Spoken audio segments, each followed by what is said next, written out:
All students, मेरा नाम है सोनल कुमारी सिन्हा और मैं एक वोकेशनल ट्रेनर हूँ।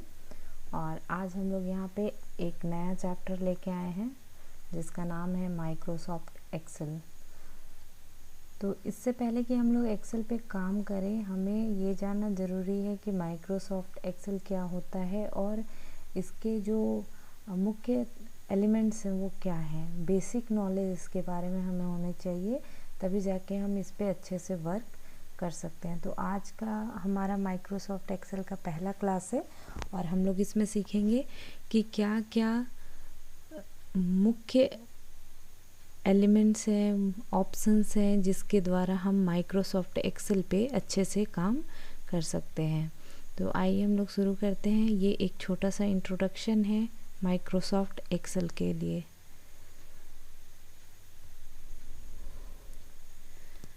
एमएस एक्सेल, इसी को हम लोग एमएस एक्सेल का ही पूरा नाम है माइक्रोसॉफ्ट एक्सेल, और हम लोग प्रायः आम बोलचाल में से एक्सेल के नाम से भी जानते हैं।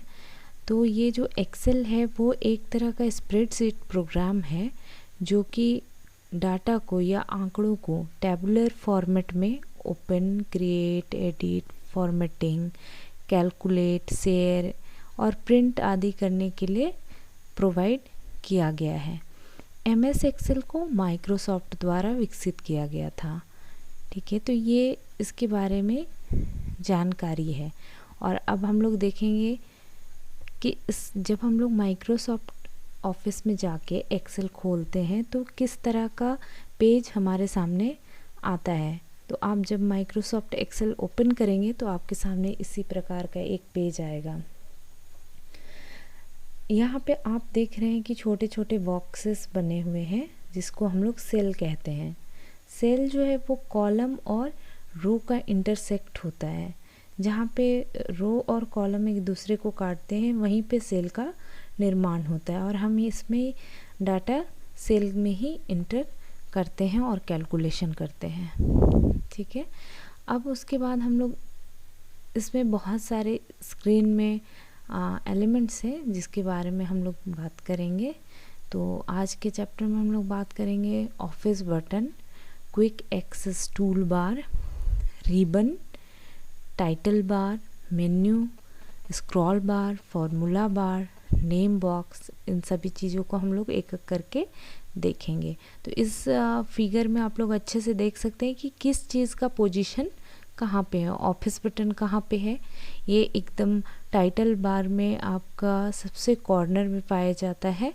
फिर आपका क्विक एक्सेस टूल बार है, ये टाइटल बार में ही रहता है। नीचे रिबन होता है, वो मीनू बार के जस्ट नीचे आपको रिबन मिलेगा जिसमें बहुत सारे ऑप्शंस रहते हैं। हर एक टैब के अंतर्गत कौन कौन से ऑप्शन है ये यहाँ पे पाया जाता है। और टाइटल बार और रिबन के बीच में आपको मेन्यू बार मिलता है। अगर हम नीचे आ जाते हैं तो यहाँ पे नेम बॉक्स होता है जो कि सेल का नेम को रिप्रेजेंट करता है। और ये फॉर्मूला बार होता है जहाँ पे हम लोग जो भी एक्सेल सीट पे काम कर रहे हैं उसमें जो भी फॉर्मूला यूज हो रहा है वो यहाँ पे डिस्प्ले होते रहता है। साथ में इधर स्क्रॉल बार होता है जिसके द्वारा हम लोग पेज को या स्प्रेडशीट को मूव करते हैं up and down, horizontally, vertically, जैसे भी हमको अपनी आवश्यकता है उस हिसाब से हम लोग पेज को मूव करते हैं। तो आइए हम लोग अब एक एक करके हर एक ऑप्शन के बारे में जानते हैं। सबसे पहला बटन था ऑफिस बटन। ये एक प्रमुख भाग है माइक्रोसॉफ्ट एक्सेल का। यह बटन मीनू बार में होता है और एकदम कॉर्नर में पाया जाता है। इसमें मुख्य रूप से इसके तहत हम लोग फाइल और स्प्रेडशीट के लिए बहुत सारे इसमें विकल्प होते हैं बनाने के लिए, जैसे कि न्यू ऑप्शन होता है, सेव है, सेव एज है, प्रिंट है। ये सारे ऑप्शंस ऑफिस बटन के अंतर्गत आते हैं। इसके बाद क्विक एक्सेस टूल बार, आप यहाँ पे देख सकते हैं क्विक एक्सेस टूल बार होता है टाइटल बार में कॉर्नर में क्विक एक्सेस टूल बार होता है। ये क्या होता है, यह टूल बार टाइटल बार में होता है और हम इसमें एक तरह से आप समझिए हम इसको शॉर्टकट की तरह उपयोग में लाते हैं। टूल बार में हम जैसे हम कोई भी काम जब करते हैं स्प्रेडशीट में या एक्सेल में, तो जो भी फंक्शंस या जो भी कमांड हम बार बार यूज़ कर रहे हैं उसे हम यहाँ पे ऐड कर सकते हैं क्विक एक्सेस टूल बार में, ताकि हम बार बार मेनू में जाके निकालना है और फिर से उसको अप्लाई करना है। और ऊपर में अगर आप रख लेते हैं क्विक एक्सेस टूल बार में, तो आप बहुत आसानी से बार बार इसका उपयोग कर सकते हैं, जिससे कि हमारी कार्य करने की स्पीड में थोड़ी बढ़ोतरी हो जाएगी, हमारा कार्य करने का समय थोड़ा कम हो जाएगा। इसके बाद हम लोग आते हैं, बात करते हैं टाइटल बार की। तो जो सबसे ऊपर हमें दिखता है यहाँ पे टाइटल बार होता है, सबसे ऊपरी भाग, इसको हम लोग टाइटल बार भी कहते हैं।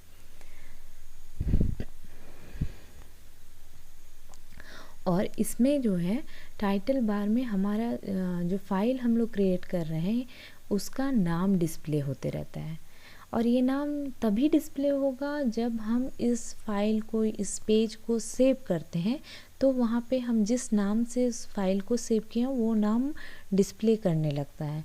पर आप मान लीजिए अभी आप वर्क कर रहे हैं और आपने फाइल को सेव नहीं किया है, तो वहाँ पे आपका उस टाइटल बार में नाम की जगह बुक 1 इस तरह से करके डिस्प्ले होते रहेगा, जब तक कि आप उसको सेव नहीं करते किसी नाम के द्वारा। साथ में इसमें क्रॉस बटन होता है जिसको हम लोग क्लोज बटन बोलते हैं, जिसके द्वारा हम सीट को क्लोज करते हैं। मैक्सिमाइज, रीस्टोर बटन, मिनिमाइज, ये सारे ऑप्शंस यहाँ पे देखिए कॉर्नर में आपको मिल जाएंगे। तो ये था टाइटल बार। नेक्स्ट हम लोग देखते हैं रिबन क्या होता है। तो अगर आप गौर करेंगे टाइटल बार के नीचे मेनू बार होता है, और मेनू बार के नीचे ये जो रेड एरिया हम लोग देख रहे हैं यहाँ पे, इसको हम लोग बोलते हैं रिबन। ये जो रेड एरिया आता है, हम लोग जो भी मेनू बार में हमारा जो भी टाइटल रहता है, जो भी ऑप्शंस पे हम जाते हैं उसके अंतर्गत भी बहुत सारे ऑप्शंस रहते हैं, तो ये सारे चीज़ रिबन के अंतर्गत आते हैं। और टाइटल बार और आपके रिबन के बीच में जो एरिया है, इसको हम लोग जो बीच का एरिया है इसी को हम लोग मेनू बार कहते हैं। और इसमें विभिन्न प्रकार के टैब्स पाए जाते हैं, इसको हम लोग टैब बार भी बोल सकते हैं। जैसे कौन कौन से टैब होते हैं, तो home, insert, page layout, formulas, view, review, इस तरह के टैब्स आपको मेनू बार में देखने को मिलते हैं। अब हम लोग आगे बढ़ते हैं और देखते हैं नेम बॉक्स क्या है। नेम बॉक्स रिबन के ठीक निचले हिस्से में होता है, कॉर्नर में होता है। यहाँ पे आप देख सकते हैं इस फिगर में जो दिखलाया जा रहा है A1, यहाँ पे जहाँ डिस्प्ले हो रहा है यही एरिया नेम बॉक्स कहलाता है। नेम बॉक्स में हमारा कर्सर जहाँ भी है या जिस सेल को हमने सिलेक्ट किया है उसका जिसको हम लोग सेलेक्ट किए हैं वो वहाँ पे डिस्प्ले होता है। और फार्मूला बार में आपका जो भी फार्मूला हम यूज़ कर रहे हैं इसमें अपने स्प्रेडशीट में, वो फार्मूला यहाँ पे डिस्प्ले होता है। आगे हम लोग बात करते हैं स्टेटस बार की। तो स्टेटस बार MS एक्सेल में टेक्स्ट एरिया के बिल्कुल नीचे होता है, जहाँ पे हम लिख रहे हैं टेक्स्ट एरिया उसके ठीक नीचे होता है। और इसमें जूम लेवल नाम का एक टूल होता है, जिसकी सहायता से हम लोग जूम इन और जूम आउट का प्रयोग करते हैं। इसके अलावा भी इसमें कुछ और टूल्स होते हैं, जैसे language, word count, page number, etcetera. इसके बाद एक और ऑप्शन है हमारे पास स्क्रॉल बार। स्क्रॉल बार क्या होता है, ये MS एक्सेल में दाईं तरफ होता है, और ये वर्टिकली भी होता है और हॉरिजॉन्टली भी होता है। वर्टिकली से हम लोग क्या करते हैं, वर्टिकली और हॉरिजॉन्टली दोनों का उपयोग करके हम लोग अपने पेज को ऊपर नीचे और दाएं बाएं मूव करा सकते हैं। हम जिस प्रकार का हमें ज़रूरत है हम उस तरह से इसको या तो ऊपर नीचे मूव करा सकते हैं पेज को, या फिर दाएं बाएं मूव करा सकते हैं। और इन सारी चीज़ों का उपयोग करके हम लोग एक बहुत ही अच्छे तरीके से हम लोग एक्सेल पे वर्क कर सकते हैं। तो ये था माइक्रोसॉफ्ट एक्सेल के बारे में एक इंट्रोडक्शन। और इसके बाद हम लोग आगे की क्लासों में सीखेंगे कि इन ऑप्शंस का उपयोग करके, इन विकल्पों का उपयोग करके हम लोग किस प्रकार माइक्रोसॉफ्ट पे एक्सेल पे अच्छे से वर्क कर सकते हैं। तो आज के लिए हम लोग इतना सीखेंगे और उम्मीद करती हूँ आपको ये क्लास पसंद आई होगी। और इस वीडियो को देखने के लिए बहुत बहुत धन्यवाद।